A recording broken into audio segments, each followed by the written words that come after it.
In today's Wood Story, we are building this beautiful cherry pizza peel, which will make a beautiful gift for someone that you love and is guaranteed to bring a lot of dough. Get it? Dough? Because it's a pizza peel and you put dough on it. So go grab your tools and let's start this Wood Story. My family and I recently spent some time in the Yukon, and while we were there, we visited some old friends who gave us a once-in-a-lifetime experience by taking us up in their plane and letting us borrow their kayaks to sail down the Yukon River.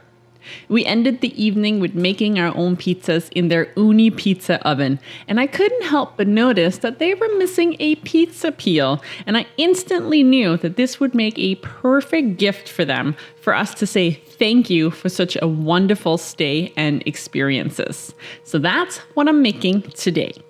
I started by making a quick paper template, and I've made this template free for you to download. So go grab it on my website and then use a regular printer to print it out. Or if you prefer a router template, you can purchase that from my online store as well. This pizza peel consists of multiple pieces that will be glued together.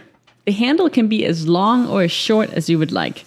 I ended up cutting my handle into a width of 2 inches and I made it 28 inches long.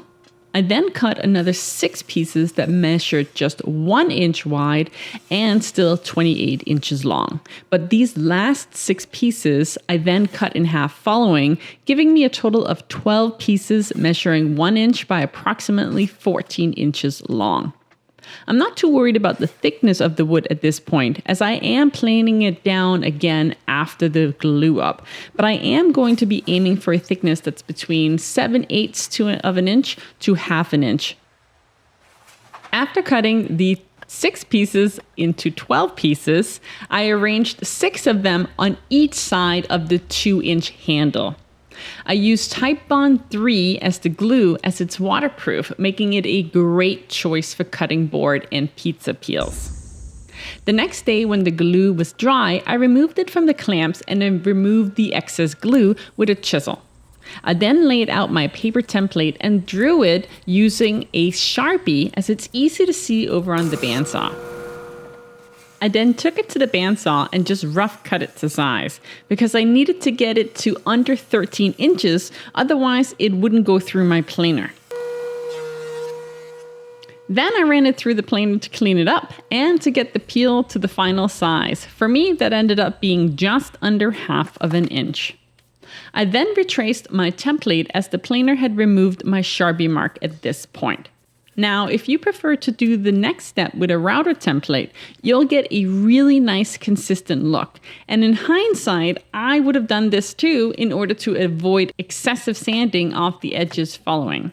But I decided to take the hard route because I just love sanding so much, said no one ever. With the peel cut to the correct shape, either using the bandsaw or via template routering, it's time to use those muscles. I brought out my hand planes, and to be honest, I am still pretty new at hand planing, so my technique is a little rough and I wasn't really sure which hand plane would work best. So if you have some advice for that, please leave that down in the comments below. I personally ended up using my small bevel up smooth plane for most of the shaping, and then I used my low angle block plane for the final touches. Now make sure that you plane all the way down to the bottom. You do not want to have a lip or it's going to be really hard to get the pizza onto the peel once it's actually done. I then sanded the peel down to 220 grit and added a hole to the handle. And at this point, the pizza peel just needs a food-safe finish, but I had to give it a special little last-minute touch. So I used my laser and I made a customized, designed pizza graphic with some text, and I laser engraved it onto the peel. Now, I did ensure not to engrave the text too deeply, as once the dough is onto this peel, with some flour of course, you still want it to be able to slide really easily. And with that done, I gave it 2 coats of food-safe walrus oil and a coat of walrus wax. And just like that, this gift was ready for shipping. Now, I haven't quite figured out what box this peel will fit into, but that's a wood story for another day.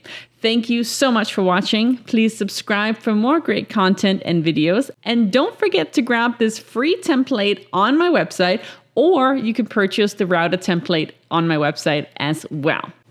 I'll see you soon in the next wood story.